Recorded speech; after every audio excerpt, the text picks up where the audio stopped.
Hey, hi, hello, dear friends. Welcome to Roshan's English World. Today marks the beginning of an exciting journey. Your journey to confidence in English.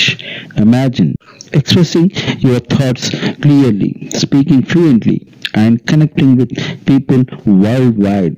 English is not just a language, it's a key to new opportunities. So let's leave fear behind, embrace mistakes as stepping stones, and take the first step toward mastering spoken English. Are you ready? Let's begin without any delay. Let us start with the first phrase. My dear friends, the first phrase is may I sit here. What is the meaning of this sentence is నేను ఇక్కడ కూర్చోవచ్చా.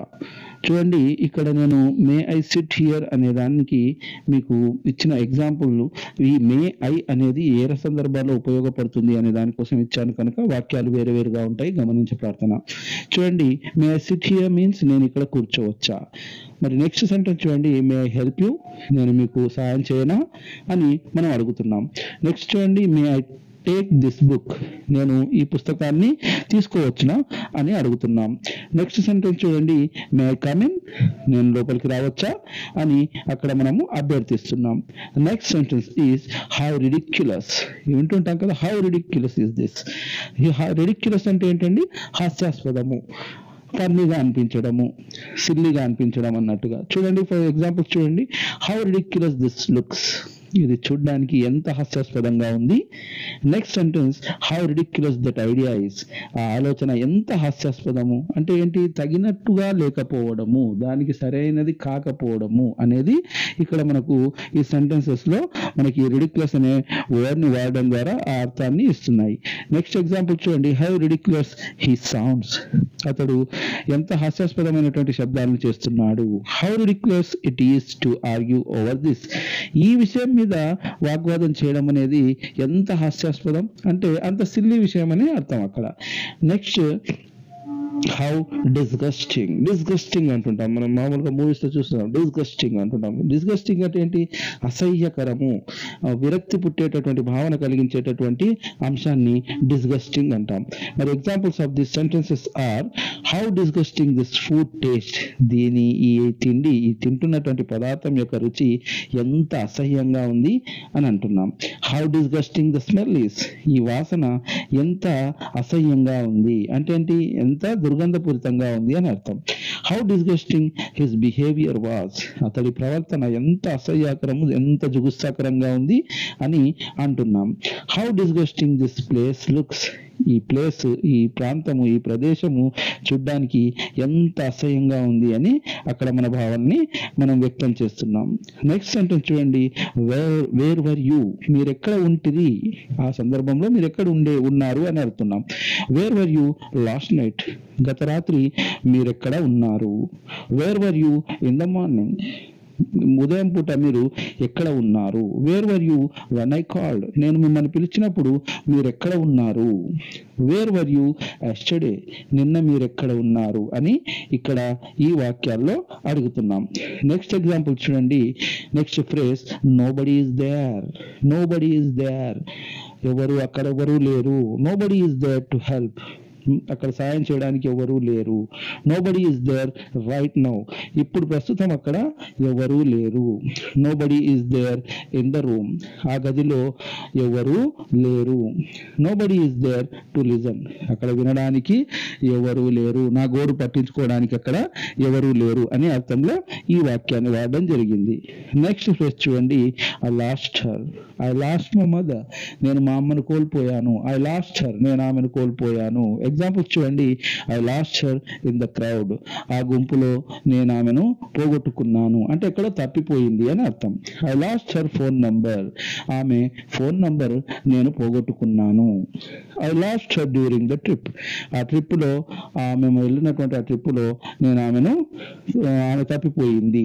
Right, I lost her because of my mistake, నా తప్పిదాల వల్ల నేను ఆమెను కోల్పోయాను. అంటే ఇక్కడ last అంటే చనిపోవడం అనే అర్థంలో వస్తుంది, లేదా కొన్ని సందర్భాల్లో వాళ్ళకు దూరం అయిపోవడం అనేది కూడా వస్తుంది. ఈ లాస్ట్ ఎగ్జాంపుల్ చూడండి, I lost her because of my mistake, నా తప్పిదాల వల్ల నేను ఆమెను దూరం చేసుకున్నాను అనే అర్థంలో ఈ వాక్యాన్ని మనం వాడాం. ఇది జాగ్రత్తగా గుర్తుపెట్టుకోండి.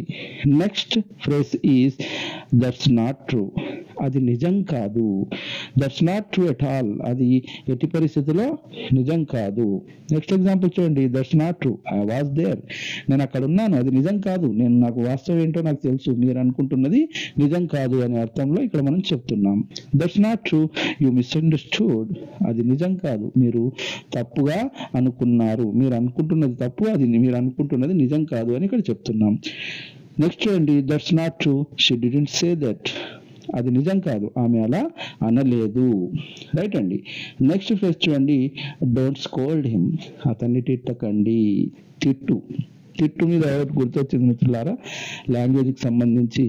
బేసిక్గా ఒక లాంగ్వేజ్ వచ్చిన వ్యక్తి మరో లాంగ్వేజ్ వచ్చినటువంటి వ్యక్తితో, అంటే ఇతడికి వచ్చిన లాంగ్వేజ్ అతడికి రాదనుకోండి, మనకు వస్తుంది. సపోజ్ ఇప్పుడు మీ అందరికీ ఇంగ్లీష్ వచ్చి నాకు రాదు, మీరు ఇంగ్లీష్లో నన్ను ఏదో తిట్టారు ఏదో సందర్భంలో, దాని అర్థం తెలియకపోతే ఏం జరుగుతుంది? ఇది ప్రాక్టికల్గా నాతో జరిగింది.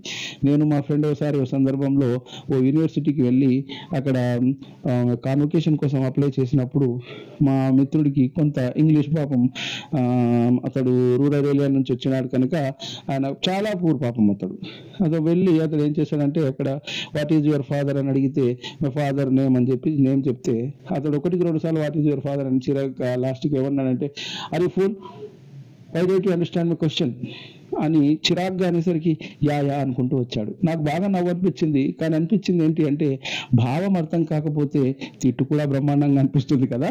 రైట్. సో ఇక్కడ మళ్ళీ టాపిక్లోకి వచ్చేద్దాం. డోంట్ స్కోల్డ్ హిమ్, అతన్ని తిట్టకండి. Don't scold him for being late, అతడు ఆలస్యం చేసినందుకు అతన్ని తిట్టమాకండి. నెక్స్ట్ ఎగ్జాంపుల్ చూడండి, don't scold him without reason, ఎలాంటి అకారణంగా అతన్ని తిట్టకండి. Don't scold him in front of others, ఎదుటివారి ముందు అతన్ని తిట్టకండి. Don't scold him too much, అతన్ని అంతగా తిట్టకండి, అంత ఎక్కువగా తిట్టకండి అని అంటున్నాం. నెక్స్ట్ చూడండి, ఫేస్ ఏముంది, వేర్ కెన్ హీ గో, అతడు ఎక్కడికి వెళ్తాడు. వేర్ కెన్ హీ గో, అతడు ఎక్కడికి వెళ్తాడు. Where can he go to play, అతడు ఆడుకోవడానికి ఎక్కడికి వెళ్తాడు. Where can he go for help, అతడు సాయం అడగడానికి ఎక్కడికి వెళ్తాడు పాపం.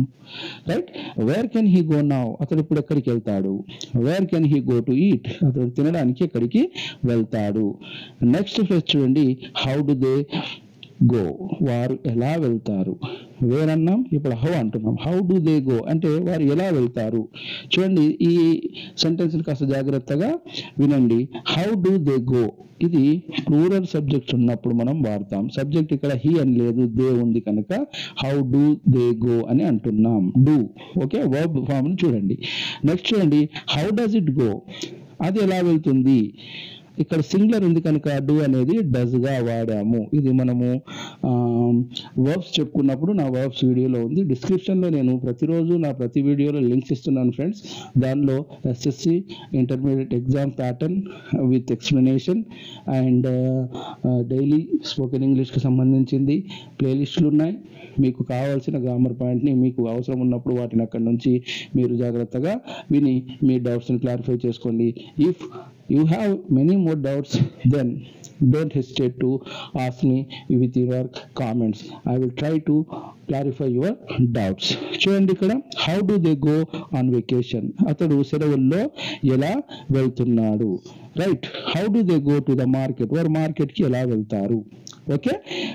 నెక్స్ట్ ఫ్రేజ్ చూడండి, ఈ నెక్స్ట్ ఫ్రేజ్ చూసేప్పుడు ఏమంటున్నామంటే హౌ డు దే గో అనే దానికి వారు ఎలా వెళ్తారు అన్నాము అంటే అర్థం ఏంటి, వాళ్ళు అక్కడ డూ అనేది అది ప్లూరల్ ఫామ్ లో ఉంది కనుక డూ వచ్చింది. సింగులర్ ఉంటే డస్ వస్తుంది. ఆ ఎగ్జాంపుల్ నేను ఇక్కడ మీకు క్లియర్ గా అర్థమయ్యేటట్టుగా ఇచ్చి ఉన్నాను.